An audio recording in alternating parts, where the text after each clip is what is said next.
மாதவையா அப்படிங்கிற ஒரு 100 ஆண்டுகளுக்கு முந்தைய ஒரு எழுத்தாளரை பற்றி நான் இன்றைக்கு உங்களோடு உரையாட இருக்கிறேன். என்னுடைய நண்பர்கள் சிலரே கூட கேட்டார்கள், அவரை எல்லாம் இப்போ ஏன் சார் படிக்கணும், அவரை ஏன் தெரிஞ்சுக்கிடணும்? 100 வருடங்களுக்கு முன்பாக எழுத்தாளர்களில் 2000 வருடமாக தமிழில் எத்தனை பெரும் படைப்பாளிகள் இருக்கிறார்கள். ஆனால் மாதவையா போன்ற ஒருவரை எதற்காக நீங்கள் பேச விரும்புகிறீங்க அப்படின்னு கேட்டாங்க. அந்த கேள்வியை நானும் எனக்குள்ளாகவே கேட்டுக்கிட்டேன். நான் ஒரு எழுத்தாளன் என்ற முறையில் என்னுடைய முன்னோடிகளை, அவர்களுடைய சாதனைகளை, அவர்கள் உருவாக்கிய பாதைகளை எப்போதுமே வியந்து போற்றி வரக்கூடியவன் என்ற முறையில் ஒரு நாவலாசிரியனாக, ஒரு கதாசிரியனாக, சிறுகதையாளனாக, கட்டுரையாளனாக எனக்கு இருக்கிற முன்னோடிகளில் ஒருவர் தான் மாதவையா என்று தோன்றியது. அதுவும் கூட இன்றைக்கெல்லாம் நமக்கு ஒரு ஆசை இருக்கிறது, ஒரு எழுத்தாளர் தமிழில் மட்டும் எழுதினால் உலக அரங்கில் நம்முடைய கவனத்தை பெற்றுவிட முடியாது, ஆங்கிலத்தில் எழுதினால் உலக அரங்கில் நம்மை நிலைநிறுத்தி விட முடியும், மிகப்பெரிய விருதுகளை பெற்றுவிட முடியும் என்றெல்லாம் எழுத்தாளர்களுக்கு கனவு இருக்கிறது. தவறு இல்லை, அப்படியான ஒரு சாத்தியம் இன்று உலக அரங்கில் ஏற்பட்டிருக்கிறது. இந்திய மொழிகளில் ஆங்கிலத்தில் எழுதக்கூடியவர்கள், இந்தியாவிலிருந்து எழுதுகிறவர்களுக்கு கிடைக்கிற கவனம் இந்தியாவினுடைய தாய்மொழிகளில் எழுதுகிறவர்களுக்கு கிடைப்பதில்லை. அவர்கள் அமெரிக்காவில் வாழக்கூடிய இந்திய எழுத்தாளர்கள் சர்வதேச விருதுகளை எல்லாம் எளிதாக சென்று விடுகிறார்கள் என்ற ஒரு மனக்குறை எழுத்தாளர்கள் பலருக்கும் இருக்கிறது. மாதவையாவினுடைய சிறப்பு, அவர் 100 ஆண்டுகளுக்கு முன்பாகவே ஆங்கிலத்தில் எழுதி லண்டனில் தன்னுடைய புத்தகத்தை தமிழ் நாவலை வெளியிட்ட ஒரு எழுத்தாளர். அப்படின்னா நம்ம இன்றைக்கு சென்று சேர முடியாத ஒரு உயரத்தை 100 ஆண்டுகளுக்கு முன்பாகவே ஒரு தமிழன் சென்று சேர்ந்திருக்கிறார்.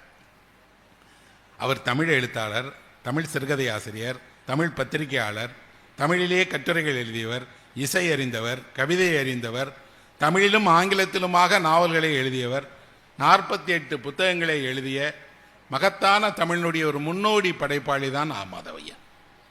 அவரை ஏன் திருநெல்வேலி புத்தக கண்காட்சியில் பேச வேண்டும் என்று நினைத்தேன் என்றால், பழைய திருநெல்வேலியாக அறியப்படுகின்ற அந்த ஒன்றிணைந்த பெரிய மாவட்டத்தில் இருக்கக்கூடிய பெருங்குளம் என்ற ஒரு கிராமத்தில் பிறந்தவர் தான் மாதவையா. இதே திருநெல்வேலியில் தான் அவர் படித்திருக்கிறார். உங்கள் ஊர்க்காரர். நீங்கள் அறிந்து கொள்ள வேண்டிய தமிழினுடைய ஒரு மிக முக்கியமான படைப்பாளி. இப்போது அந்த பெருங்குளம்ங்கிற கிராமம் தூத்துக்குடி மாவட்டத்தில் இருக்குது, ஆழ்வார் திருநகரிக்கு பக்கத்தில் இருக்கக்கூடிய சின்ன கிராமம். அங்கிருந்து கல்விக்காக திருநெல்வேலிக்கு வந்து வீடு எடுத்து தங்கி படித்து இங்கிருந்து சென்னை கிறித்தவ கல்லூரிக்கு சென்று கிறித்தவ கல்லூரியில் படித்து அரசு அதிகாரியாக, சால்ட் இன்ஸ்பெக்டர்னு சொல்லப்படக்கூடிய உப்பு துறையினுடைய அதிகாரியாக பணியாற்றிய ஒரு எழுத்தாளர். அப்படின்னா இந்த மண்ணுக்கு சொந்தமானவர், இங்கே கல்வி பயின்றவர், இங்கிருந்து உருவான ஒரு விதை ஒரு பெரும் விருட்சமாக இருக்கிறது என்பதாலேயே அதை இந்த அவையில் நான் பேச வேண்டும் என்று விரும்பினேன். 1925 ஆண்டு அக்டோபர் மாதத்தில் ஒரு நாள் சென்னையினுடைய பல்கலைக்கழகத்தினுடைய செனட் கூட்டம் நடந்து கொண்டிருந்தது. மாதவையா செனட்டினுடைய உறுப்பினராக இருந்தார். அந்த செனட் மதியம் 3 மணிக்கு கூடுகிற போது இவரும் அந்த கூட்டத்தில் கலந்து கொண்டார். செனட்டில் பல உறுப்பினர்கள் தீர்மானம் கொண்டு வருவார்கள் இல்லையா, இவர் ஒரு தீர்மானம் கொண்டு வந்தார். என்ன தீர்மானம் என்றால், பிஏ படிக்கக்கூடிய மாணவர்கள், அவர்கள் எந்த துறையில் பிஏ படித்தாலும் கட்டாய பாடமாக தமிழ் இடம்பெற வேண்டும். தமிழ் என்ற ஒரு பாடம் படிக்காமல் ஒரு மாணவன் பிஏயில் பட்டம் பெறக்கூடாது. பிஏ படிப்பதில் தமிழை கட்டாயமாக்குங்கள்.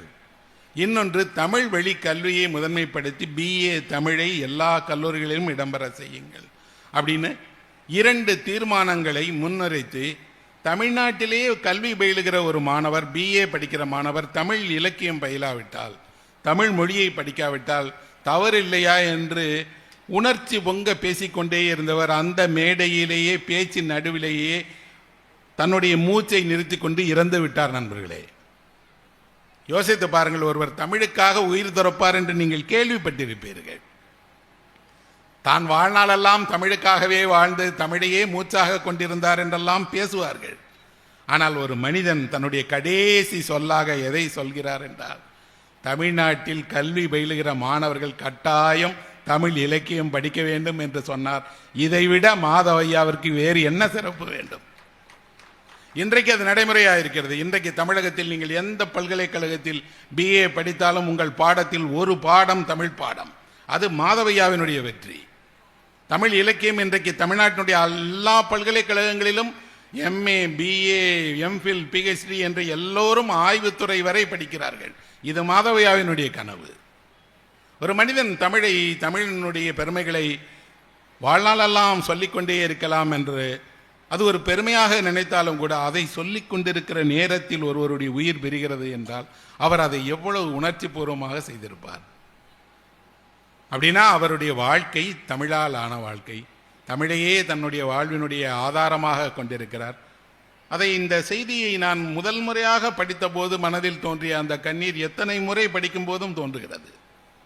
அப்படின்னா ஒரு எழுத்தாளன் வெறும் எழுத்தாளன் அல்ல, இந்த மொழியினுடைய மேன்மையை, இந்த மொழி அடுத்த தலைமுறைக்கு செல்ல வேண்டும், தமிழ் மக்கள் எங்கெல்லாம் இருக்கிறார்களோ அவர்களெல்லாம் இலக்கியம் படிக்க வேண்டும் என்ற அந்த பெருங்கனவை வெளிப்படுத்துகிறவன் தான் மிகச்சிறந்த படைப்பாளி.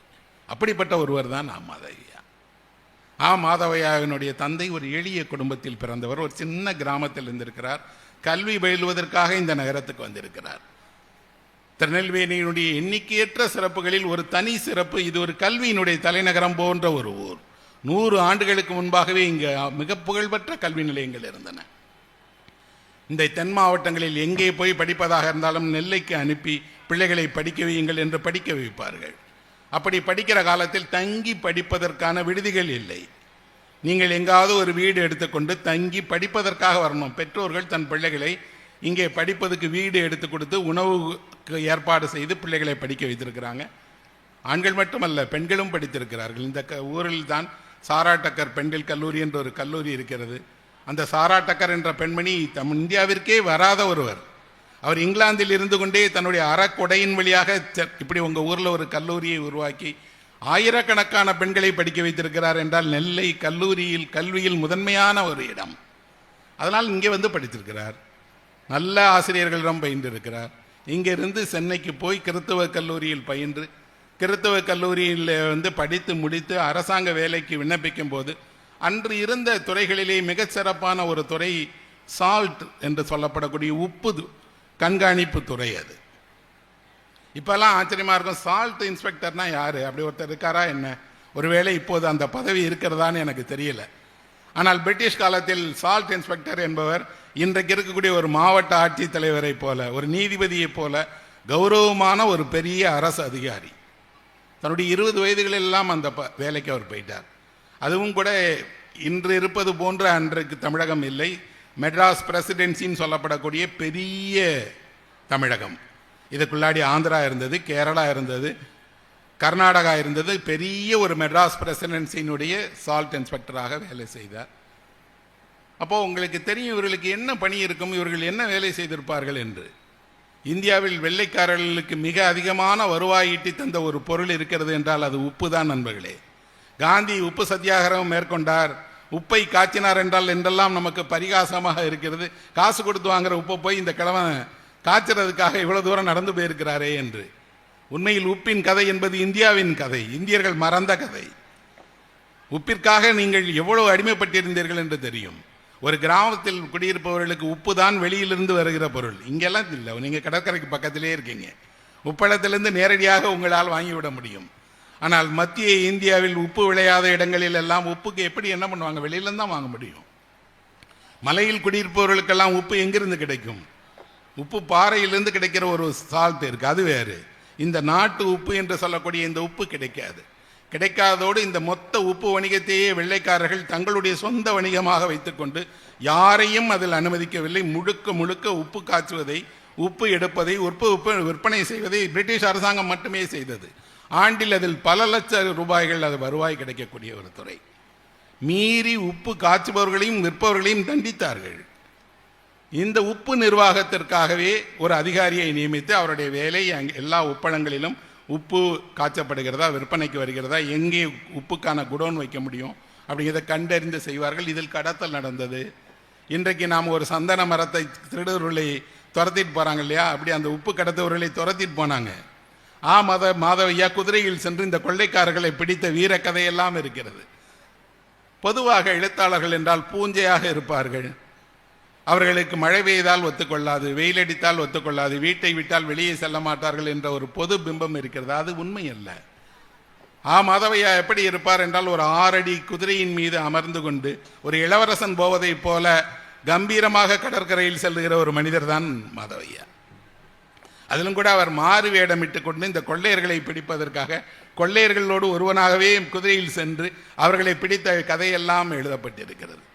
அப்படின்னா ஒரு எழுத்தாளர் அல்ல, நல்ல உடல் தகுதியோடு முழுமையான ஒரு அர்ப்பணிப்போடு, இன்னும் சொல்ல போனால் அந்த காலகட்டத்தில் எந்த பதவி மிக உயர்வானதோ அந்த பதவியில் இருந்து அதில் மிக மிக பெரிய உயரங்களை எல்லாம் அடைந்தார். அதெல்லாம் அவருடைய பணி, சொந்த வாழ்க்கை.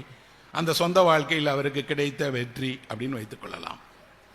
தன்னுடைய 15 வயதிலேயே அவர் திருமணம் ஆயிருச்சு. 11 வயது அவருடைய மனைவிக்கு. அந்த காலத்தில் அதுதான் இயல்பு. 100 ஆண்டுகளுக்கு முன்பாக உங்கள் வீட்டில் இருக்க தாத்தா பாட்டியை கேட்டீர்கள் என்றால் அவரும் மாதவையாவை போல தான் இருந்திருப்பார்கள். நிறைய குழந்தைகள் இருந்திருக்கும்.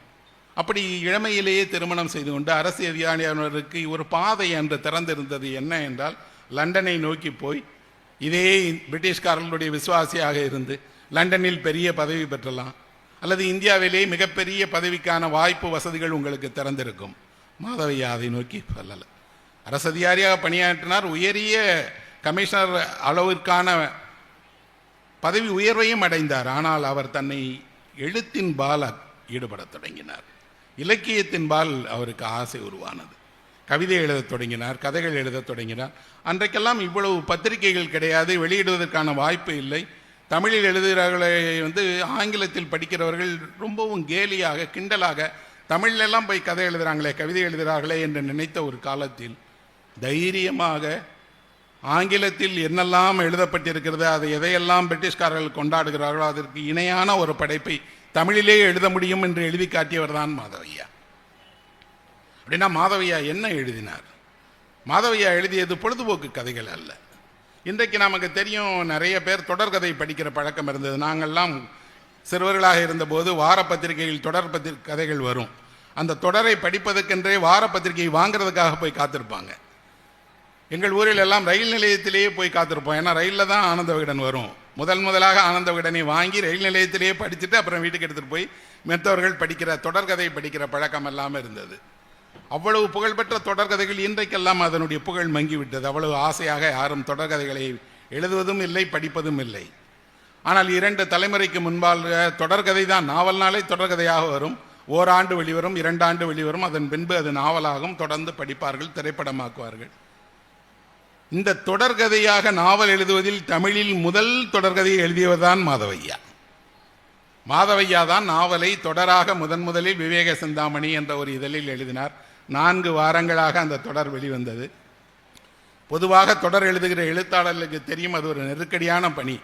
நீங்கள் ஒவ்வொரு வாரமும் அந்த தொடரினுடைய இறுதியில் ஒரு திருப்பத்தை ஏற்படுத்தணும். அந்த திருப்பம் அடுத்த வாரத்திற்கு படிப்பவர்களுக்கு ஆசையை உண்டு பண்ணுவதாக இருக்க வேண்டும். குறைவான பக்கத்திற்குள் ஒரு சுவாரஸ்யத்திற்காக எதையேனும் சேர்க்க வேண்டும் என்றெல்லாம் தொடர் எழுதுவர்களுக்கு நெருக்கடி இருந்தது. இவருக்கு அப்படியெல்லாம் நெருக்கடி இல்லை. ஆனால் புதிதாக ஒரு விஷயத்தை செய்கிற நேரத்தில் பத்திரிகையினுடைய அதிபருக்கும் இவருக்கும் இடையில் ஏற்பட்ட கருத்து வேறு காரணமாக 4 அத்தியாயங்களோடு அந்த தொடரை நிறுத்திவிட்டார். ஆனால் அதன் பின்பு எத்தனையோ எழுத்தாளர்கள் எவ்வளவோ தொடர்கதைகளை நூலாக எழுதி தொடராக எழுதி வெற்றி அடைந்திருந்தாலும் கூட முதல் தொடர்கதை எழுதிய பெருமை மாதவையாவுக்குத்தான் உண்டு. மாதவையா நாவல்கள் எழுதியிருக்கிறார். இதில் சில நாவல்களை ஆங்கிலத்தில் எழுதியிருக்கிறார். அந்த நாவல்கள் அதற்கு அப்புறம் அவர் காலத்திலேயே தமிழில் மொழிபெயர்க்கப்பட்டது. யோசிச்சு பாருங்க, ஒரு தமிழ் எழுத்தாளர், அவருடைய நூல் ஆங்கிலத்தில் லண்டனில் வெளியாகிறது, புகழடைகிறது. ஹிந்து பத்திரிகையில் ஒரு முழு பக்க அளவுக்கு அதை பற்றியெல்லாம் பலரும் எழுதுகிறாங்க, குறிப்புகள் வெளியாகிறது. இதன் பிறகு இந்த நாவலை ஒருவர் தமிழில் மொழிபெயர்த்து போடுகிறார். தமிழிலும் அந்த நாவல் விரும்பி வாசிக்கப்படுகிறது. அந்த நாவல் எதை பற்றியது என்றால் கிளாரிந்தா என்ற நாவல். இங்கே பாளையங்கோட்டைக்காரர்கள் இருந்தால் உங்களுக்கு தெரியும், கிளாரிந்தாவினுடைய தேவாலயம் இருக்கிறது, கிளாரிந்தா கிணறு இருக்கிறது. அந்த கிளாரிந்தாவை யார் என்று தெரிந்து கொள்ள வேண்டும் என்றால் நீங்கள் மாதவையாவிடம்தான் போக வேண்டும். மாதவையா தான் கிளாரிந்தாவை பற்றிய நாவலை எழுதினார். அந்த நாவலை தமிழில் மொழிபெயர்த்த ஒரு மிகச்சிறந்த பணியை செய்த சரோஜினி பாக்கியமுத்து என்ற அம்மணியும் இந்த ஊரை சேர்ந்தவர் தான், பாளையங்கோட்டையை சேர்ந்தவர். அவருடைய கணவர் டேவிட் பாக்கியமுத்து ஒரு பேராசிரியராக இருந்தவர். இலக்கிய நிகழ்வுகளை எல்லாம் நிறைய நடத்தி இருக்கிறார்கள். அப்படி என்றால் அதை மொழிபெயர்த்த பெருமையும் இந்த ஊருக்கே சாரும். கிறிஸ்துவ இலக்கிய சங்கம் என்ற ஒரு இலக்கிய சங்கத்தை செயலாளராக நடத்தி டேவிட் பாக்கியமுத்து தமிழினுடைய சிறந்த நாவல்களுக்கெல்லாம் கருத்தரங்கம் நடத்தி இருக்கிறார். அவர்கள்தான் கிளாரிந்தா நாவலை தமிழில் கொண்டு வந்தார்கள். யாருடைய கதை? கிளாரிந்தாவினுடைய கதை என்றால், சதி என்ற சதி கொடுமையின் காரணமாக கணவன் இறந்தபோது தீக்குள் இறங்க மாட்டேன் என்ற மறுத்த பெண்ணினுடைய கதை தான் கிளாரிந்தாவினுடைய கதை. கணவனோடு சேர்ந்து அவரையும் உயிரோடு எரித்து விடுவார்கள் என்றால் ஒரு வெள்ளைக்காரர் குறுக்கிட்டு தடுக்கிறார். அது மோசமான செயல். மனைவியை அப்படி கணவனோடு எரிப்பதற்கு எந்த சட்டம் சொல்கிறது? எந்த நீதி உங்களை அப்படி வலியுறுத்துகிறது? அந்த பெண்ணின் விருப்பம் இல்லாமல் அவரை அப்படி தீக்குள் இறங்க அனுமதிக்க கூடாது என்று தடுத்து அந்த பெண்ணை மீட்டவுடனே தனக்கு புகலிடம் இல்லாமல் அந்த பெண் வேறு சமயத்திற்கு சென்று தன்னுடைய பெயரை மாற்றிக்கொண்டு அதே தன்னை காப்பாற்றிய வெள்ளை அதிகாரியினுடைய துணைவியாராக வாழ்ந்த ஒரு கதை தான் கிளாரிந்தாவினுடைய கதை.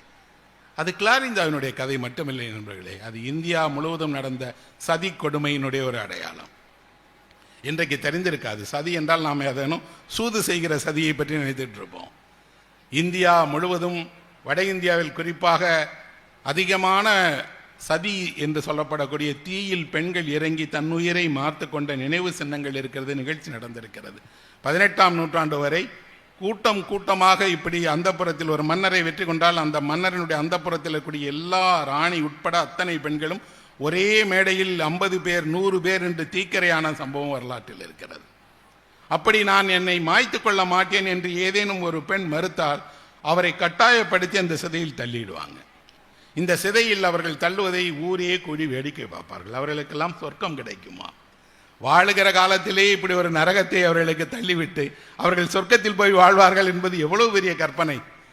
இன்று இருக்கக்கூடிய பெண்கள் ஒரு நிமிடம் கண்ணை மூடி யோசித்து பார்த்தால் நீங்கள் கடந்து வந்திருக்கக்கூடிய தூரம் என்பது மிக மிக பெரியது.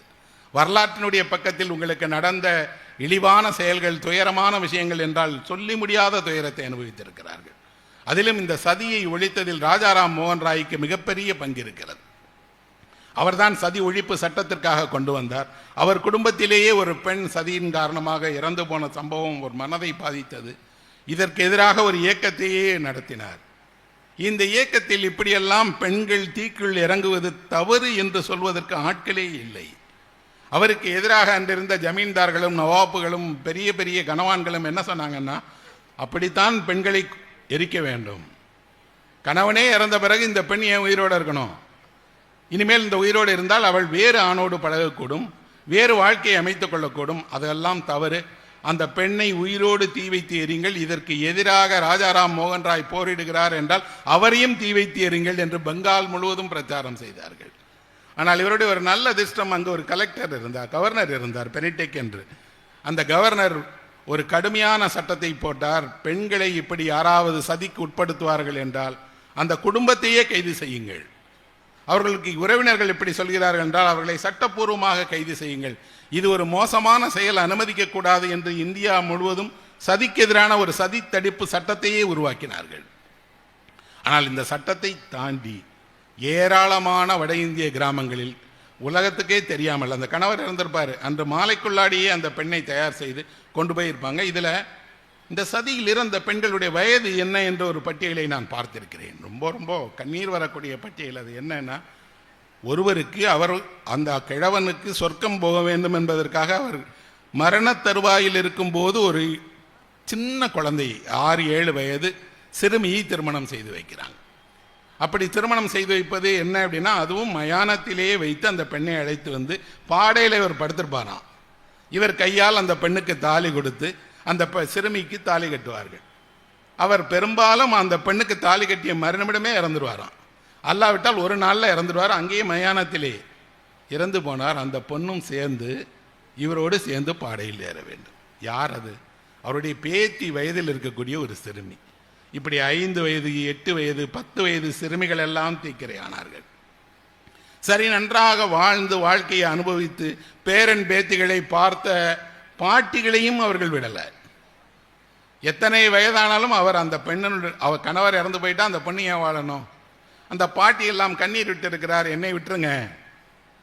எத்தனையோ பெண்கள் இருக்கிறார்கள், என்னை விட்டுருங்க. இல்லை இல்லை, உன் கணவர் இறந்துட்டார்ல, அப்போ நீ உண்மையான பதிவிரதையான பெண் இல்லையா என்ன? அவரோடு சேர்ந்து தீக்கிரையாக என்று இறக்கியிருக்காங்க. நீங்கள் பத்மாவதியினுடைய சரித்திரம் என்ற திரைப்படம் கூட வந்தது. அதையெல்லாம் படித்தால் தெரியும் தீக்கிரையான பெண்களுடைய அலற குரல் அந்த கோட்டையினுடைய சுவர்களில் எப்படி பதிந்திருக்கிறது என்று தெரியும் உங்களுக்கு. அப்படி இந்தியா முழுவதும் நடந்ததில் விசித்திரமான சம்பவங்கள் இருக்கிறது. வெள்ளைக்காரர்கள் எத்தனையோ பண்பாட்டு பிரச்சனைகளை அப்படியே இந்தியாவில் விட்டாங்க, அதற்குள் தலையிடவே இல்லை. ஆனால் இதை அவர்கள் குறுக்கிட்டதோடு சட்டமாக்கியதோடு இதை முழுமையாக தடுத்தே தீர வேண்டும் என்பதில் பெரும்பான்மையான மாவட்ட ஆட்சியாளர்கள் வெள்ளைக்காரர்களாக இருந்தவர்கள் கடுமையாக இருந்தார்கள். ஆனால் இதை எதிர்த்தவர்களில் பெரும்பான்மையானவர்கள் அந்தந்த ஊரில் இருக்கக்கூடிய வசதியானவர்கள், மேல்தட்டை சேர்ந்தவர்கள். அவர்கள் ஆணுக்கு சாதகமாக இப்படியெல்லாம் கூடாது. நாங்கள் வட இந்தியாவில் இப்படி ஒரு நிகழ்ச்சியை சுட்டி காட்டியிருக்கிறார்கள். என்னன்னா, ஒருவர் இறந்துடுறார், அவருடைய மனைவி தீக்கிரையாக மாட்டேன் என்று மறுத்ததோடு தன்னுடைய தந்தையை வரவழைத்து, என்னை இவர்கள் கொன்று விடுவார்கள், எப்படியாவது காப்பாற்றுங்கப்பான்னு அப்பாவை வர வைக்கிறாங்க. அந்த அம்மா, அந்த தந்தை, சகோதரர்கள் எல்லாரும் என்ன சேர்ந்து அந்த பொண்ணுகிட்ட சொல்கிறாங்கன்னா, உனக்கு சொர்க்கத்திற்கு போவதற்கு வழி காட்டுறாங்க, இதை போய் மறுக்கிறியம்மா, நீ தயவு செய்து அவர்கள் சொல்லுகிறபடி உடனடியாக அந்த தீயில் இறங்கு அப்படின்னு. அந்த பொண்ணு கேட்க மாட்டேங்கிறான். கேட்காதோடு அவள் என்ன சொல்லுகிறாள் என்றால், நான் இன்னும் கொஞ்ச நாள் வாழ்ந்துட்டேன், காரணம் எனக்கு ஒரே ஒரு குழந்தை இருக்கிறது, இந்த குழந்தையை வளர்த்து ஆளாக்குகிற பொறுப்பு எனக்கு இருக்கிறது இல்லையா, நானும் இறந்து விட்டால் என்ன ஆகும்னா கடவுள் பார்த்து கொள்வார், நீங்கள் 2 பேரும் கணவன் இறந்துட்டார், நீயும் சொர்க்கத்துக்கு போயிட்டா. ஒரு சின்ன குழந்தையை பார்த்து அந்த பெண் பாடுகிறாள். அந்த பாடல் எல்லாம் வட இந்தியாவில் இன்றும் பாடப்படுகிறது. விசித்திரமான இன்னொரு சம்பவம் இருக்கிறது. ஒருவர் ஒரு ஊரில் இறந்துட்டார், அவருடைய மனைவிக்கு பதிலாக வேறு ஊரில் ஒரு பெண் நான் சதி இறங்குகிறேன் என்கிறார். உடனே இந்த குடும்பத்தில் ஒரு சந்தேகம், அந்த ஊரில் அந்த அம்மா எதுக்குப்பா இவருக்காக போய் சதியில் இறங்குறேங்குது. இறந்தவரோ உயர் ஜாதியை சேர்ந்தவர், ஆனால் இப்போது அவருக்காக தான் சதி இறங்க தயாராக இருக்கிறேன் என்று சொல்லுகிற பெண்ணோ ஒரு அடித்தட்டு மக்களை சேர்ந்தவர். இந்த அம்மா ஏன் போய் அப்படி அவருக்காக சதி இறங்க போகிறது என்று அந்த அம்மாவினுடைய கணவன் கேட்கிறான். யாரோ ஒருவர் அந்த ஊரில் இறந்ததுக்காக நீ ஏமா சதியில் இறங்க போறேன்னு சொல்ற அப்படின்னு. அந்த அம்மா அதுக்கு என்ன பதில் சொல்கிறது தெரியுமா? முற்பிறவியில் அவர் எனக்கு கணவராக இருந்தால் அது உங்களுக்கு தெரியாது, ஆகவே இப்பிறவியில் நான் அவருக்கு தீயில் போய் இறங்கி என் உயிரை மாற்றிக்கொண்டால் நாங்கள் இருவரும் அடுத்த பிறவியில் பிறப்போம் என்று. எந்த அளவுக்கு ஒரு சமூகம் மூளை சலவை செய்து, அதிலும் கூட ஒடுக்குமுறைக்கு எதெல்லாம் வடிவம் கொடுத்திருக்கிறார்கள் என்று யோசித்து பார்த்தால் நம்மளால் சகிக்கவே முடியாது. அந்த பெண்ணையே முற்பிறவியை நம்ப வைத்து அடுத்த பிறவியை காட்டி அவளாக தீக்கில் இறங்க வைக்கிறார். இப்போ அந்த இறந்து போனவருடைய தந்தை இல்லை, அவர் தன் மருமகள் செய்ய வேண்டிய பணியை யாரோ ஒரு பெண் செய்கிறார். அந்த பெண்ணுக்கு உடனடியாக நிலம் கொடுத்து வீடு கொடுத்து எல்லா கௌரவமும் கொடுத்து அந்த பெண்ணை பல்லக்கில் அழைத்து வைத்து சதியில் ஏற்றிய வரலாறு இருக்கு. அந்த பெண்ணுக்கு அந்த கிராமத்திலேயே சிலை வைத்திருக்கிறார்கள், நேரில் பார்த்திருக்கிறேன். எப்படி இதுல என்ன இப்போ அவர்களுக்கு கௌரவம் என்றால், இப்படி ஒரு வீட்டிலேருந்து ஒரு பொண்ணு இவர்களுக்காக போய் தன் உயிரை மாற்றி கொண்டது என்று. இந்திய சரித்திரம் உண்மையில் வெகு வெகு வினோதமானது. அது ஆள்பவர்களுடைய சரித்திரம் இல்லை, கண்ணீரினுடைய சரித்திரம். அதிலும் கூட இப்படியெல்லாம் வெளியே தெரியாமல் மறைக்கப்பட்ட ஏராளமான துயர கதையினுடைய சரித்திரம். அதில் ஒன்றைத்தான் மாதவையா எழுதுகிறார். அதனால் கிளாரிந்தாவினுடைய கதை என்பது யாரோ மதமாற்றம் செய்யப்பட்ட ஒரு பெண் இந்த ஊருக்கு வந்தார், ஒரு தேவாலயத்தை வைத்திருந்தார், வழிபட்டார் என்ற ஒரு கதை அல்ல. இந்தியா முழுவதும் ஒரு சம்பவம் இந்தியாவை விலக்கிக் கொண்டிருக்கிறது. அதற்கு வெவ்வேறு பத்திரிகைகளில் எதிர்வினை வருகிறது. ஒரு படைப்பாளி தன்னுடைய பார்வையின் வழியாக இந்த சம்பவத்தை ஒரு நாவலாக எழுதுகிறார். இது மட்டும்தான் மாதவையாவினுடைய முகமா என்றால் இல்லை. மாதவையா தன் வாழ்நாள் முழுக்க ஒரு குறிப்பிட்ட கருப்பொருளை தொடர்ந்து எழுதி கொண்டே இருந்தார். அது என்ன என்றால், பெண்களுக்கு கல்வி அளிக்க வேண்டும், பெண்கள் கல்வியின் வழியாகத்தான் மேம்பட முடியும், பொருளாதார ரீதியாக அவர்களால் மேம்பட முடியாது, முடிந்தால் யாராவது ஒருவர்கள் அபகரித்திருவாங்க, ஆனால் கல்வியை அவர்களுக்கு அளித்து விட்டால் பெண்கள் சுயசந்தனைகளாக விடுவார்கள், நல்ல கல்வி அளிக்க வேண்டும். இன்னொன்று, அவர்கள் ஆரோக்கியத்தை பற்றி அவர்கள் கவலைப்படவே இல்லை. இந்தியாவில் நிறைய பெண்கள் இறந்ததற்கு ஒரு முக்கியமான காரணம் சென்ற நூற்றாண்டில் பிரசவம் தான். இன்றைக்குத்தான் மருத்துவ வசதி வந்துருச்சு. அநேகமாக பிரசவத்தில் இறந்த பெண்களுடைய எண்ணிக்கை என்பது மிக குறைந்துட்டுருச்சு. சில மாவட்டங்களிலெல்லாம் இல்லை என்றே தகவல் வருகிறது. அதெல்லாம் மகிழ்ச்சியான விஷயம். ஆனால் 100 வருடம் 150 வருடங்களுக்கு முன்பாக என்ன இருக்கும் அப்படின்னா, பிரசவத்திற்காக பெண்ணை அனுப்பி வைப்பார்கள். அங்கே முறையான பிரசவம் இல்லாமல் பிரசவத்திலே பெண் இறந்து விடுவார். தொடர்ந்த பிரசவத்தின் வழியாக 3-4 அடுத்தடுத்த குழந்தை பேர், அதில் அந்த அம்மா இறந்துடுவாங்க. ரொம்ப அற்ப ஆயுளில் இந்திய பெண்களில் ஏராளமான பேர் இறந்து போயிருக்காங்க. அதுக்கு முக்கியமான காரணம் பிரசவத்திற்கான அடிப்படை மருத்துவமும் அதற்கான மருத்துவ தேவைகளும் அதை உணர்ந்த குடும்பமும் இல்லை என்பதுதான். மாதவையாவினுடைய ஒரு கதையில் இது ஒரு அத்தியாயமாகவே சொல்லப்படுகிறது. என்னன்னா, படித்த வழக்கறிஞராக இருக்கிற நன்றாக யோசிக்க தெரிகிற ஒரு கணவரிடம் இன்னொருவர் கேட்கிறார், உன் மனைவிக்கு இது போன்ற மகப்பேறு நேரத்தில் என்ன செய்கிறார்னா, அதெல்லாம் வீட்டிலேயே பார்த்துக்கிடுவாங்க, மருத்துவத்தையே கவனித்துக் கொள்வார் என்றால் முறையான வைத்தியம் செய்ய வேண்டாமா? அவளுக்கு இரத்த சோகை இருந்தால் அந்த இரத்த சோகையை போக்க வேண்டாமா என்று அறிவியல் பூர்வமாக யோசித்து இந்த மகப்பேறு விஷயத்தில் கூட உரத்து சொல்லி கவனத்தை ஏற்படுத்தினால் மட்டும்தான் இந்த சமூகம் மாறும் என்பதை மாதவியா தன்னுடைய எழுத்தில் எழுதுகிறார்.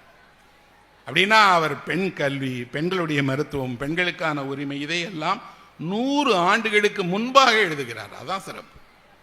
இன்றைக்கு எழுதலாம். ஏனென்றால் இன்றைக்கு பத்திரிகை வந்துருச்சு, விழிப்புணர்வு வந்துருச்சு, நிறைய சட்டங்கள் வந்துருச்சு.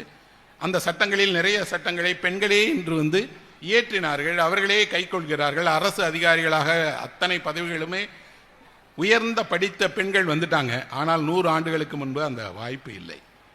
ஆனால் இவர் அதை முன்னெடுத்து எழுதியதோடு மட்டுமல்லாமல் தன் சொந்த வாழ்க்கையிலும் அதை கடைபிடித்தார். மாதவையாவுக்கு 8 பிள்ளைகள், அதில் 5 பெண்கள் 3 ஆண்கள். இந்த 5 பிள்ளைகளில் ஒரு பெண்ணிற்கு திருமணமாகி சென்ற வீட்டில் வாழ்க்கை சரியாக அமையலை. அந்த பெண் தந்தையிடம் திரும்பி சொல்றாங்க, நம்ம வீட்டில் இருந்த மாதிரி அந்த வீட்டில எல்லாம் சுதந்திரமா இல்லைப்பா அப்படின்னு.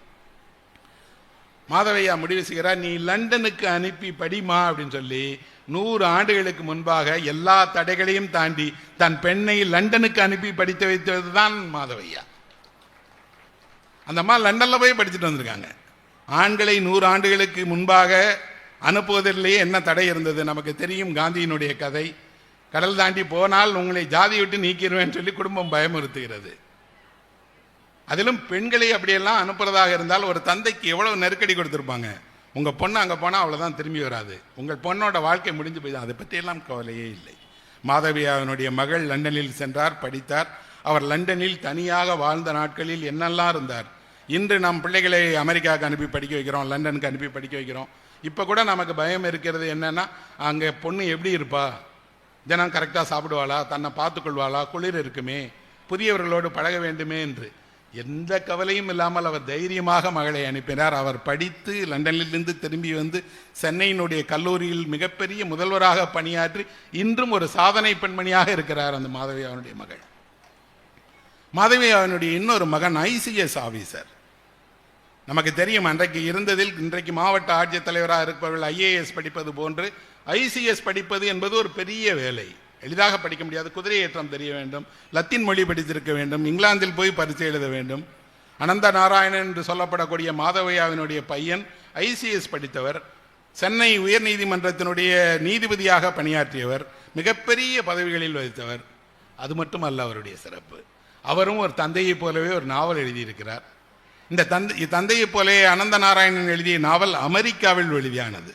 தந்தை லண்டனில் புத்தகம் வெளியிடுகிறார் என்றால் மகன் பாருங்க, லண்டன்ல இருந்து அப்பாவுக்கு மிஞ்சியவராக நியூயார்க்கில் புத்தகம் எழுதுகிறார். ஒரே நாவல் தான் எழுதியிருக்கிறார் அனந்த நாராயணன். அந்த நாவலை அமெரிக்காவினுடைய புகழ்பெற்ற இலக்கியவாதியான ஜான் அப்டைக் வியந்து சொல்லுகிறார், நான் படிக்க விரும்புகிற, பார்க்க விரும்புகிற ஒருவர் அனந்த நாராயணன், அவர் தமிழ்நாட்டைச் சேர்ந்தவர் என்று குறிப்பிடுகிறீர்களே அப்படின்னு. அப்படின்னா எழுதி சர்வதேச பரப்பில் தான் ஒரு தனித்துவமான எழுத்தாளர் என்று அவர் தன்னை நிரூபித்து காட்டியிருக்கிறார்.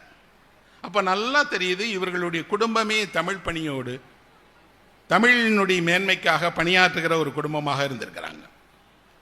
மாதவையாவிற்கு கவிதை எழுதுகிற பழக்கம் இருந்தது. கவிதையில் அவர் மிகச்சிறந்த கவிதைகள் எழுதியிருக்கிறார். அந்த காலத்தில் கவிதைக்கான ஒரு போட்டி நடைபெற்றது. அந்த போட்டி என்ன அப்படின்னா, தேச விடுதலை கும்மி என்று தேச விடுதலையை பற்றி பாடுகிற, தேசத்தினுடைய சிறப்புகளை சொல்லுகிற கும்மி பாடலை போட்டியாக எழுதணும். அதுக்கு 300 ரூபாய் பரிசு. இந்த போட்டிக்காக நிறைய பேர் கவிதை எழுதுகிறாங்க. மாதவியாவும் கவிதை எழுதுகிறார். இந்த போட்டியில் கலந்து கொண்ட இன்னொரு புகழ்பெற்ற கவிஞர் யார் என்றால் மகாகவி பாரதியார். பாரதியார் இந்த போட்டியில் கலந்து கொண்டார். ஆனால் முதல் பரிசு மாதவியாவுக்கு தான் கிடைத்தது, பாரதிக்கு அல்ல.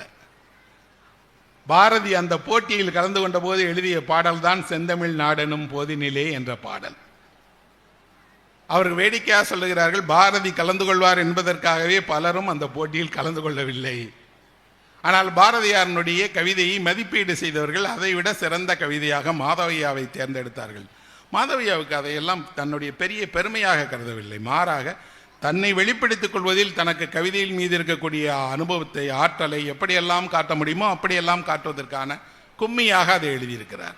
அவருக்கு நன்றாக இசை தெரியும். இசையை பற்றி இசை தெரிந்த விஷயங்களை கட்டுரையாக எழுதியிருக்கிறார். ஹிந்து பத்திரிகையில் சின்ன சின்ன கதைகளாக குசிகர் கதைகள் என்ற பெயரில் கதைகள் எழுதியிருக்கிறார். அப்போ மாதவியாவினுடைய உலகம் என்பது இந்த மண்ணை சேர்ந்தது, இந்த மண்ணினுடைய வாழ்க்கையை சேர்ந்தது. இதில் இருந்து தேசம் முழுக்க இருந்த முக்கிய பிரச்சனைகளை தொட்டும் எழுதியிருக்கிறார். இதில் ஒரு சுவாரஸ்யமான நாவல் ஒன்று இருக்கிறார். நான் அவருடைய அநேக புத்தகங்களை படித்திருந்தாலும் கூட இப்போ இருந்து நம்ம ஒரு புத்தகம் படிக்கும் போதே நம்ம மனதில் சில புத்தகங்களை படித்தால் சினிமா மாதிரி தோணும். சினிமாவில் வருகிற காட்சிகளைப் போலவே இதெல்லாம் சினிமாவை எடுக்கலாமேன்னு நம்ம சொல்லுவோம். இல்லைன்னா மனதிலே அந்த காட்சிகள் ஒரு சினிமாவில் வருகிற சித்திரம் போலவே தோணும். அப்படி ஒரு நாவலை எழுதியிருக்கிறார். விஜய மார்த்தாண்டன் என்ற ஒரு நாவல். அந்த நாவல் இங்கு இருக்கக்கூடிய இந்த பகுதியைச் சேர்ந்த ஜமீன்தார்களுடைய வாழ்க்கையை பற்றிய நாவல். இங்கே பல ஜமீன்தார்கள் இந்த சுற்றிலும் இருந்தார்கள். இந்த எல்லா ஜமீன் குடும்பங்களைச் சேர்ந்தவர்களுக்கும் தெரியும் யார் ஜமீனுடைய வாரிசு என்பதில் வழக்கு நடந்திருக்கிறது. நீதிமன்றம் சென்றிருக்கிறார்கள். அடுத்த ஜமீனாக வரப்போகிறவர் ஒருவேளை அவருக்கு அந்த நீதி கிடைக்காமல் போயிருந்தால் லண்டனில் இருக்கக்கூடிய பிரிவியூ கவுன்சிலுக்கு போய் லண்டனில் வாதாடி தன்னுடைய உரிமையை பெற்றிருக்கிறார். ஜமீன் குடும்பங்களை அறிந்தவர்களுக்கெல்லாம் தெரியும் இதற்கு வழக்கறிஞர்கள் இருந்தார்கள். அவர்கள் பிரிவியூ கவுன்சிலுக்கு போவாங்க. எப்படி அப்பீல் பண்ணுவாங்க? லண்டனில் மகாராணியிடம் நேரடியாக அப்பீல் செய்து எங்கள் ஜமீனுக்கான உரிமையை கொடுங்கள் என்று கேட்பார்கள். சரி, உரிமையை வாங்காதவர் என்ன நினைப்பார்? முன்பு அவர் ஜமீன்தாராக இருப்பார். இப்போ அவருக்கு உரிமை போயிடுச்சுன்னா அவரும் இவருக்கும் இடையில் வாக்குவாதம், போட்டி, சண்டை, சச்சரவு, வெறுப்பு எல்லாம் வரும் இல்லையா? இது எல்லாவற்றையும் நீங்கள் 100 ஆண்டுகளுக்கு முன்பாக எப்படி இருந்தது என்று தெரிந்து கொள்ள விரும்பினால் இந்த ஒரு நாவலை படியுங்கள் போதும். இந்த ஒரு நாவலில் 2 ஜமீன்தார்கள், ஒரே குடும்பத்தைச் சேர்ந்த அண்ணன் தம்பிகளான 2 ஜமீன்தார்கள் அடுத்து யாருக்கு பதவி என்பதில் போட்டியிட்டு ஒருவர் வெல்கிறார், ஒருவர் தோற்கிறார். தோற்றவருக்கு என்ன அப்படின்னா ஜமீன் போயிருச்சுங்கிறது இல்லை. எந்த ஊரில் ஜமீனாக இருந்தமோ அந்த ஊரில் ஜமீன் பதவி போயிடும். அப்படின்னா எப்படி போய் நம்ம அந்த ஊரில் குடியிருக்கிறது? இன்னொருவர் ஜமீனாக வந்துடுவார். நமக்கு அந்த அந்தஸ்து இருக்காது, வருவாய் இருக்காது, பேர் இருக்காது, அதிகாரம் இருக்காது. அதனால் இதற்காகவே சென்னைக்கு போய் அறை எடுத்திருக்கிறார். எனக்கு இந்த நாவலில் பிடித்த விஷயம் இந்த ஜமீன்தார்களுடைய வாழ்க்கை இல்லை, இந்த ஜமீன் வாழ்க்கையை ஒட்டி வாழ்ந்தவர்களுடைய வாழ்க்கை. குறிப்பாக இந்த ஜமீனுக்கு கணக்கு பிள்ளையாக இருந்தவர், ஜமீனுக்குடைய அன்றாட பணிகளை செய்த உதவியாளர்கள், அவர்களுக்கு குதிரையை பழக்கிறவர், அவரோட கூட வண்டியில் போகிறவர்கள், பாதுகாவலர்கள், இவங்க இந்த உலகத்தை நீங்கள் படித்து பார்த்தாங்கன்னா தெரியும். இந்த ஜமீன்தாருக்கு ஒரு நெருக்கமான பணியாளர் இருக்கிறார். இந்த பணியாளர் தான் உண்மையில் ஜமீன்தாரை இயக்குகிற சாவி. ஜமீன்தாருக்கு என்ன செய்யணும்னாலும் அவன் சொன்னாதான் செய்வார். அவர் தான் அறை எடுத்து தருகிறார், அவர் தான் ஆசைகளை ஊட்டுவாக்குகிறார், அவர் தான் எப்படி செய்யணுங்கிறார், அவர் தான் திருமணத்திற்கு காரணமாக இருக்கிறார். எல்லாவற்றையும் ஒரு சாமானிய மனிதன் ஜமீன்தாரின் பின்னால் இருந்து கொண்டு எப்படி எல்லாம் செய்கிறான்னு எழுதியிருக்கிறார். படிக்கும்போது இன்னொரு சுவாரஸ்யமான விஷயத்தையும் அந்த கதையில் பார்த்தேன். என்ன அப்படின்னா, ஜமீன்தார்களுக்கு சேவல் சண்டையில் இருந்த விருப்பம். இந்த பகுதியில் தான் ஜமீன்தார்களில் அதிகமான சேவல் சண்டையில் விருப்பமான ஜமீன்தார்கள் இருந்தார்கள். நீங்கள் ஊமத்துறையினுடைய கதையை படித்திருந்தால் தெரியும், ஊமத்துறைக்கு சேவல் சண்டையில் விருப்பம் அதிகம். அவர் சேவல் சண்டையை சேவலை வளர்த்து சண்டைக்கு அனுப்புவதில் ஊமத்துறையினுடைய சேவல் தான் ஜெயிக்கும் என்பதற்கு கதைப்பாடல் எல்லாம் இருக்கிறது. இந்த ஜமீனில் புதிதாக பதவியேற்கிறார் இல்லையா ஒரு ஜமீன்தார், அவர் ஊருக்கு வருகிற நேரத்தில் அவரை மகிழ்விப்பதற்காக ஒரு சேவல் சண்டையை ஏற்பாடு செய்ய வேண்டும் என்று ஒரு வெளியூர்லேருந்து 2 சேவலை கொண்டு வருகிறதெல்லாம் எழுதியிருக்கிறார். அப்படின்னா மாதவையா ஆங்கிலம் படித்து ஆங்கில வழியாக கல்வி கற்று உயரிய பதவி வகித்தாலும் இந்த மண்ணும் அதனுடைய மனிதர்களும் அவர்களுடைய நினைவில் இருந்து போகவே இல்லை அப்படிங்கிறது தெரியுது. அவ்வளவு துல்லியமாக எழுதியிருக்கார். எப்படி வருவாங்க? இன்னொரு கூடுதல் தகவலையும் எழுதியிருக்கிறார். இங்கே இருக்கக்கூடிய கிராமப்புறத்தை சேர்ந்தவர்களுக்கு தெரிந்திருக்கும், அந்த காலத்தில் நடைபெற்ற கிராம கொள்ளையர்கள் எப்படி வருவாங்க. தீவெட்டி கொள்ளையும் ஒருத்தன் வருவான், கொள்ளையடிச்சிட்டு போயிடுவான், படப்புகளுக்கு தீ வைத்திருவான், வீடுகளுக்கு தீ வைத்திருவான்லாம் கேட்டிருக்கிறோம். அவர் பார்த்திருக்கிறார். பார்த்ததோடு அவர்கள் யார், அவர்கள் எப்படி தீவெட்டி கொள்ளையராக மாறினார்கள், என்ன செய்தார்கள் என்று. இந்த நாவலில் ஜமீன்தாருக்கு உதவி செய்யக்கூடிய கொள்ளையன் ஒருவன் வருகிறான். அவன் உங்களோட விசுவாசிங்க, நான் உங்கள் விசுவாசத்தை காட்டுறதுக்காக இந்த ஜமீன்தாரனுடைய இடத்தில் உங்களை கொண்டு போய் வைக்கிறேன் என்று கொள்ளைக்கு ஏற்பாடு செய்கிறான். மாதவையாவிடம் ஒரு அபாரமான நகைச்சுவை உணர்வு இருக்கிறது. என்ன அப்படின்னா, இந்த வழக்கை கையாளுகிற வழக்கறிஞர்கள் எப்படியெல்லாம் காசு பறிப்பார்கள் என்பதை பற்றி விரிவாக எழுதியிருக்கிறார். அந்த வழக்கறிஞர்கள் பிரிவியூ கவுன்சில் வரை வழக்கை எடுத்து செல்ல வேண்டும் என்பதற்காக ஜமீன்தாரிடம் ஒவ்வொரு காரணத்தையும் சொல்லி இதற்கு காசு அதுக்கு காசுன்னு. இதற்கிடையில் ஜமீன்தாருக்கே தெரிகிறது இந்த வழக்கறிஞர் சொந்தமாக வீடு கட்டி கொண்டிருக்கிறார், இந்த வழக்கறிஞர் நிறைய பணம் சேர்த்துட்டே இருக்கார், ஆனால் வழி இல்லை, அவர்களை நம்பிதான் வழக்கு நடத்த வேண்டும் என்று. அப்போ இது போன்ற ஒரு வரலாற்று நாவலை நாம் படிக்கும்போது நாவல் எழுதப்பட்டிருக்கக்கூடிய மொழி நடை பழையதாக இருக்கிறது. நாவல் சொல்லப்பட்டிருக்கக்கூடிய உரையாடல்கள்லாம் அந்த கால உரையாடலாக இருக்கிறது. ஆனால் அந்த கால வாழ்க்கையை, அந்த வாழ்க்கையினுடைய ஒரு பகுதியை அப்படியே சித்திரமாக முழுசாக எழுதியிருக்கார். முத்து மீனாட்சி என்ற ஒரு நாவல் எழுதியிருக்கிறார். இந்த நாவல் தான் நான் சொன்னேனே தொடர்கதையாக நிறுத்தப்பட்டு பின்பு அது தனி நாவலாக வெளியாக இருக்குது. இப்போ கூட நீங்கள் கண்காட்சிகள் போனால் அந்த சிறு நாவலை வாங்கி படிக்கலாம். ஆனால் அந்த நாவல் இதே போல ஒரு பெண்ணினுடைய கதையை சொல்லுகிறது. தமிழினுடைய முதல் நாவல்கள் எல்லாவற்றையும் நீங்கள் பார்த்தால் அதில் ஒரு பின்னொட்டு இருக்கும், சரித்திரம் என்று இருக்கும். கமலாம்பாள் சரித்திரம், சாவித்திரி சரித்திரம் என்று சரித்திரம் என்ற ஒரு சொல்லை எதற்காக கொண்டு போய் நாவலின் தலைப்பாக வைக்கிறார்கள்னா, 19ஆம் நூற்றாண்டில் இங்கிலாந்தில் நாவல்கள் எழுதப்பட்ட போது நாவல்களை வாசிக்க வைக்க வேண்டும் என்றால் அது உண்மையான வாழ்க்கை வரலாறு என்பது போல எழுதப்படணும். எல்லா கதாபாத்திரங்களும் உண்மையாக இருந்திருப்பாங்க. அவர்கள் எங்கே வசித்தார்கள், எப்படி வசித்தார்கள், என்ன நடந்தது என்று ஒருவருடைய வாழ்க்கை வரலாறை எழுதுவதைப் போல நாவலை எழுத வேண்டும் என்று ஐரோப்பியாவில், அதிலும் குறிப்பாக இங்கிலாந்தில் அப்படி ஒரு எழுத்து முறை உருவானது. 19ஆம் நூற்றாண்டுடைய புகழ்பெற்ற ஆங்கில எழுத்தாளர்களை படித்தால் அவர்கள் எல்லாருமே இப்படி தான் எழுதியிருப்பாங்க. அந்த நாவலில் மேலே போட்டுப்பாங்க லைஃப் அண்ட் டைம் ஆஃப் அப்படின்னு போட்டு அந்த கதாபாத்திரத்தினுடைய பெயர் இருக்கும். அதே போல தான் தமிழில் நாவல் எழுதுகிறவர்களுக்கும் முன்னுதாரணம் இங்கிலாந்தில் எழுதப்பட்ட படைப்புகள். அந்த படைப்புகளில் வர்றது போலவே கதாபாத்திரங்கள், பெயர்கள், விவரணைகள் நடந்ததெல்லாம். ஆனால் இவருக்கு தமிழ் புலமை உண்டு. தமிழ் இலக்கியங்களை ஆழ்ந்து கற்றிருக்கிறார். தமிழினுடைய சங்க இலக்கியத்திலிருந்து தமிழினுடைய முக்கிய இலக்கிய படைப்புகளை எல்லாம் படித்திருக்கிறார் என்பதால் இவருடைய கதைக்குள்ளாடி இன்னொரு சிறப்பு இருக்கிறது. எங்கெல்லாம் தேவை இருக்கிறதோ அங்கெல்லாம் இலக்கியத்திலிருந்தே மேற்கோள்கள் வரும், இலக்கியத்திலிருந்தே பாடல் வரும். சினிமான்னு நான் ஏன் சொன்னேன் அப்படின்னா, இந்த நாவலுக்கு இடையில் 2-3 பாடல்களையும் அவர் சேர்த்திருக்கிறார். சினிமாவில் நமக்கு ஒரு பாட்டு வரும் இல்லையா, இந்த இடத்தில் இந்த பாடல் வரும் என்றால் அந்த முழு பாடலையும் அவரே உருவாக்கி அவரே இசை என்ன ரன்னல்ல இருக்கணுங்கிறதையும் போட்டு எழுதியிருக்கிறார். அப்போ மாதவையா என்ற ஒரு ஆளுமைக்கு பத்திரிகைகள் எழுத தெரிகிறது, தொடர் எழுத தெரிகிறது, விவாதத்துக்குரிய தன்னுடைய காலகட்டத்தினுடைய முக்கியமான கருப்பொருள் எல்லாவற்றையும் எழுத தெரிகிறது. இப்படி எழுதி சர்வதேச அரங்கிலும் அவருக்கான பெயரை உருவாக்க தெரிந்திருக்கிறது. குறைவான 50 வயதில் அவர் விருப்ப ஓய்வு பெற்றுட்டு தன்னுடைய வீட்டில் மயிலாப்பூரில் தன்னுடைய வீட்டுக்கு பக்கத்திலே ஒரு அச்சகத்தை நிறுவி பஞ்சாமிர்தம் என்ற ஒரு பத்திரிகையை நடத்தி தானே பத்திரிகை, தனக்கு தேவையான புத்தகங்களை அச்சிடுவது என்று தன்னுடைய அச்சு பணியை, தன்னுடைய பதிப்பு பணியை அவரே மேற்கொண்டவர் தான் மாதவையா. அதை பற்றி அவருடைய பையன் ரொம்ப முக்கியமான இந்தியாவினுடைய மிகப்பெரிய ஒரு சுற்றுச்சூழல் அறிஞர், இந்தியாவினுடைய 10 உயரிய என்விரான்மெண்டல் சயின்டிஸ்ட்னு சொல்லக்கூடிய பெரிய சுற்றுச்சூழல் விஞ்ஞானிகளில் ஒருவர் தான் அவருடைய பையன் கிருஷ்ணன் அப்படின்னு. உலக அளவில் இருக்கக்கூடிய காணுயிர் புகைப்பட கலைஞர்களில் மிகச்சிறந்த இந்திய புகைப்படக்காரர் அவர்தான். நேரடியாக காட்டுக்குள்ளே போய் நேரடியாக வன விலங்குகளை அதனுடைய வாழ்விடத்திலேயே புகைப்படம் எடுத்து அதை பற்றி எழுதி, அதுவும் ஆங்கிலத்தில் ஸ்டேட்ஸ்மேனில் எழுதி இந்தியா முழுவதும் கவனத்துக்கு கொண்டு வந்தவர் தான் மாதவியாவினுடைய பையன் கிருஷ்ணன். அந்த கிருஷ்ணனை பற்றி ராமச்சந்திர குஹா ஒரு அறிமுக உரையை எழுதியிருக்கிறார். அதை படித்தால் தெரியும். கிருஷ்ணன் அல்ல, கிருஷ்ணனுடைய தந்தை, அவருடைய குடும்பமே எந்த அளவுக்கு பொது விஷயங்களில் ஆர்வம் காட்டினார்கள். சுற்றுச்சூழலில் இன்னைக்கு நமக்கெல்லாம் ஆர்வம் இருக்கிறது. இன்றைக்கு நாம் சரணாலயம் வைத்திருக்கிறோம், புலிகளுக்கு காப்பகம் வைத்திருக்கிறோம், யானைகளை பாதுகாப்பதற்கு இயக்கம் நடத்துகிறோம். சர்வதேச அளவில் சுற்றுச்சூழல் சம்பந்தமான கவனமும் பொருளாதார முதலீடும் இன்னைக்கு சேர்ந்துட்டு இருக்கு. ஆனால் இவர் காலத்தில் அது எதுவுமே இல்லை. அந்த கிருஷ்ணன் தன் தந்தையிடமிருந்து எழுத்தை கற்றுக்கொண்டிருக்கிறார். கற்றுக்கொண்டதோடு இவரும் நாவல் எழுதியிருக்கிறார். கதிரேசன் செட்டியாரின் காதல் என்ற ஒரு நாவல், சின்ன நாவல் தான். மிகச்சிறந்த ஒரு துப்பறியும் கதையை தமிழில் படிக்க வேண்டும் என்று ஒரு விரும்பினால் நான் கதிரேசன் செட்டியாரின் காதலை சொல்லுவேன். புகழ்பெற்ற எத்தனையோ நாவல்கள் இருக்கு, சின்ன நாவல். ஆனால் இந்த நாவலுக்குள்ளாடி ஒரு முழு வாழ்க்கையை கிருஷ்ணனால் எழுதி காட்ட முடிகிறது. தந்தையை விடவும் ஒரு படி மேலே போய் கிருஷ்ணன் நிறைய சாதனைகளை, அறிவியல் கட்டுரைகளை எழுதுவதை செய்திருக்கிறார். நான் அவருடைய கட்டுரைகளை ஆங்கிலத்தில் நிறைய படித்திருக்கிறேன். அந்த கட்டுரைகளை படிக்கும்போது என்ன எனக்கு முதன்மையாக தோன்றும்னா, நாம பார்த்த ஒரு காட்சியை அந்த காட்சிக்கு பின்னால் இவ்வளவு இருக்கிறது என்று கிருஷ்ணன் தான் நமக்கு புரிய வைக்கிறார். அவர் முதல்ல சொல்றாரு, இந்தியாவில் அதிலும் குறிப்பாக தமிழ்நாட்டில் சிங்கத்திற்கு இவ்வளவு முக்கியத்துவம் இருக்கிறது, சிங்கம் தமிழ்நாட்டில் இருந்ததா என்ற ஒரு கட்டுரை எழுதியிருக்கிறார்.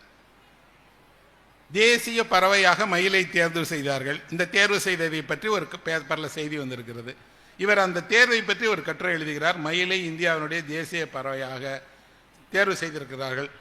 இந்த மயிலோடு எந்தெந்த பறவைகள் போட்டியிட்டன என்று கேட்கிறார். இந்த தேசிய தேர்விற்கு மயிலோடு போட்டியிட்ட பறவைகள் என்ன? அந்த பறவைகள் உண்மையில் இந்தியா முழுவதற்கும் அறியப்பட்ட பறவைகளா? மயிலை பறவை என்று சொல்ல முடியுமா அப்படின்னும் அதில் ஒரு வரி. மயில் அழகான ஒரு பறவை, ஆனால் பறக்கக்கூடியதா? இந்தியாவினுடைய எல்லா இடங்களிலும் இருக்கக்கூடியதா? ஆனால் மயில் ஏன் இந்தியாவினுடைய தேசிய பறவையாக தேர்வு செய்யப்பட்டது? சொல்லிட்டு அவரே சொல்றார், எனக்கு அந்த தேர்வில் ஒரு மறுப்பும் இல்லை. இந்தியா ஒரு அழகான பறவையை தன்னுடைய தேசிய பறவையாக அடையாளப்படுத்துவது மகிழ்ச்சி தான். ஆனால் மைனாவை வைத்திருந்தால் இன்னும் சந்தோஷப்பட்டிருப்பேன் என்கிறார். அதுதான் மாதவையா, அதுதான் மாதவையாவினுடைய பையன் என்பதற்கு அடையாளம். சொல்லிட்டு அவர் சொல்றார், மைனாவை இந்தியாவினுடைய எல்லா கிராமத்திலும் பார்க்கலாம். எல்லோருக்கும் தெரிந்த ஒரு பறவை, இந்திய பறவை, இந்திய மக்களினுடைய சாமானிய மக்களினுடைய குரலை போலவே ஒலிக்கிற பறவை. இந்த மைனாவை பிடித்தெல்லாம் கூண்டில் அடைத்து விற்கிறதெல்லாம் நான் பார்த்திருக்கிறேன். அழகான மயிலை விட மக்களுக்கு நெருக்கமான அழகான மயிலுக்கு விட மைனாவை வைத்திருப்பது சிறப்பு என்று சொல்வது தான் கிருஷ்ணர். அந்த கிருஷ்ணன் வாழ்நாள் முழுவதும் யானைகளினுடைய காதலனாக இருந்தார். யானைகளை தேடி சென்றார், யானையுடைய வாழ்விடத்தை பார்த்தார், யானைகளுடைய நுண்ணுணர்வுகளை பற்றி ஆராய்ந்து எழுதுகிறார். எழுதுவதோடு அவர் ஒரு குறிப்பு எழுதுகிறார், நீங்கள் யானையை பற்றி ஆராய்ச்சி செய்ய விரும்பினால் எந்த எதிர்பார்ப்பும் இல்லாமல் எந்த முடிவுகளையும் யோசிக்காமல் அதை நெருங்கி செல்லுங்கள், உங்களை எந்த வகையிலும் துன்புறுத்தாது. அவருடைய கட்டுரை ஒன்றில் மிக மிக மிக முக்கியமான ஒரு தகவலை படித்தேன். ஒரு யானை இயற்கையாக எப்படி இறக்கும் என்பதை பற்றி. யானை கொல்லப்பட்ட வரலாறு நமக்கு தெரியும். யானையை சுட்டு கொண்டாங்க, தந்தத்திற்காக வேட்டையாடினார்கள், யானையினுடைய உடல் கிடந்தது என்றால். உண்மையில் ஒரு யானை நோயுற்றோ முதுமையிலோ தன்னுடைய இறப்பை தேர்வு செய்யும் என்றால் அந்த இறப்பு எப்படி இருக்கும் என்று தெரியுமா? யானையோடு பழகியவர்களுக்கு தெரிந்திருக்கலாம், வனவாசிகளுக்கு நிச்சயம் தெரிந்திருக்கும், அல்லது காட்டில் அதிகம் சென்று பழங்குகிறவர்களுக்கு தெரியும். நகரவாசிகளாக நமக்கு தெரியுமா? தெரியாது. நாம் யானையை கோவில் வாசலில் பார்த்திருக்கிறோம், வீதியில் உலாவர பார்த்திருக்கிறோம், யானை யாசிப்பதை பார்த்திருக்கிறோம். ஆனால் யானையினுடைய அந்த பெரு வாழ்வு எப்படி அடங்கும் என்று யாரும் பார்த்ததில்லை. கிருஷ்ணனே அதை எழுதுகிறார். எப்படின்னா, இந்த யானைகள் எப்படி அடங்கும் என்பதை பற்றி எனக்கு நிறைய நேரங்களில் சந்தேகம் இருந்தது. யானையினுடைய எலும்புகளை தோண்டி எடுக்கும்போது நான் அகழ்வாய்வில் பார்த்திருக்கிறேன். யானையினுடைய தந்தம் உட்பட அப்படியே அங்கே இருந்திருக்கிறது. யானை எப்படி இறக்கும்? அப்போது அவரை அழைத்துட்டு போன ஒரு மலை கிராமத்தை சேர்ந்த வழிகாட்டிகளில் ஒருவர் சொல்லுகிறார், நான் பார்த்திருக்கிறேன் என்னுடைய சிறு வயதில் ஒரு யானை தன் மரணத்தை தேர்வு செய்து என்பது மிக மிக மிக ரகசியமான ஒன்று. அது இறப்பதற்கு முன்பாக ஒரு நீர்நிலையை தேடி செல்லும். எங்கேயோ ஒரு இடத்துல தண்ணி இருக்குல்ல, அந்த தண்ணி இருக்கிற இடத்தை தேடி செல்லும், நீருக்குள் இறங்கும். நீருக்குள் தான் யானை இறக்கும் என்று அவர் எழுதுகிறார். ஒரு யானை தன்னுடைய வாழ்க்கையை எப்படி முடித்துக்கொள்ளும் என்றால் நீருக்குள் இறங்கி தண்ணீருக்குள் தன்னுடைய உடலை மிதக்க வைத்து அப்படியே யானை இறந்துடும். அதை கிருஷ்ணன் எழுதுகிற போதே நமக்கு கண்ணீர் வருகிறது. என்ன என்றால், ஒரு யானை தன் வாழ்வை முடித்துக் கொள்வதற்கு கூட ஒரு நீரோடு, ஏன்னா நீரிலிருந்து தான் உயிர் பிரிக்கிறது. எல்லா உயிரும் நீரில் தான் தோன்றுகிறது. நீரோடு மனிதனுக்கு இருக்கக்கூடிய உறவு என்பது மிகப்பெரியது. யானை ஒரு நீரில் அமிழ்ந்து நீருக்குள் அப்படி கொஞ்சம் கொஞ்சமாக போய் மெல்ல தன் உயிரை நீத்துக் கொள்வதுங்கிற காட்சி என்பது நினைக்கவே ஒரு அபாரமான காட்சி. இதை கிருஷ்ணன் ஆங்கிலத்தில் ஸ்டேட்மென்ட்ல எழுதுகிறார். எழுதுவதோடு அதை ஒரு சிறிய குறிப்பு எழுதுகிறார். அவர் சொன்னபோது இதை மறுத்து பேச எனக்கு தோன்றவே இல்லை, அப்படித்தான் இருக்கும். பின்னாளில் நானும் அப்படி ஒரு காட்சியை பார்த்தேன் என்று.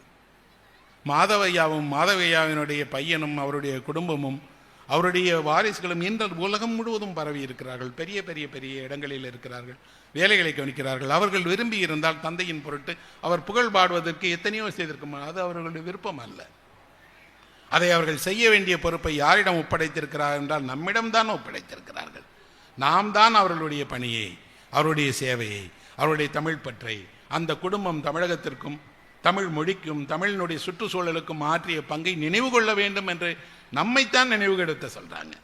அப்படி நினைவுபடுத்தி இருக்கிறோமா என்றால் கொஞ்சம் படுத்தி இருக்கிறோம், நிறைய மறந்துட்டோம்.